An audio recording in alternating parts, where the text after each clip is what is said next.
నమస్కారం ఘంటారావానికి స్వాగతం. ముందుగా ప్రధానాంశాలు. చిలుకూరు బాలాజీ అర్చకుడిపై దాడి కేసులో 6గురి అరెస్ట్. మంత్రి సురేఖ పరామర్శ.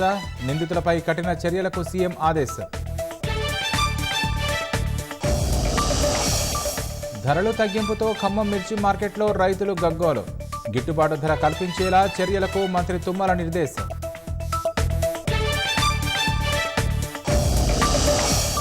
కొడంగల్లో ఏడాదిగా కురుక్షేత్ర యుద్ధం నడుస్తోందన్న కేటీఆర్.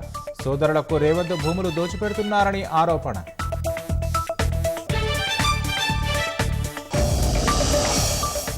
ముగిసిన పట్టభద్రుల ఉపాధ్యాయ ఎమ్మెల్సీ నామినేషన్ల ప్రక్రియ. ఉద్యోగ ఖాళీలన్నీ భర్తీ చేస్తామని పీసీసీ చీఫ్ మహేష్ గౌడ్ వెల్లడి. సవాళ్లను ఎదుర్కొనేందుకు విద్యార్థులు సిద్ధంగా ఉండాలన్న ప్రధాని. ఒత్తిడి లేకుండా చదివితే పరీక్షల్లో రాణించవచ్చని సూచన.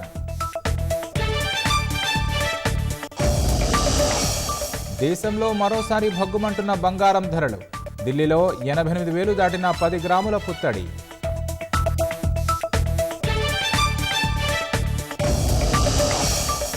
అక్రమ వలసదారుల విషయంలో అమెరికా బాటలో యూకే.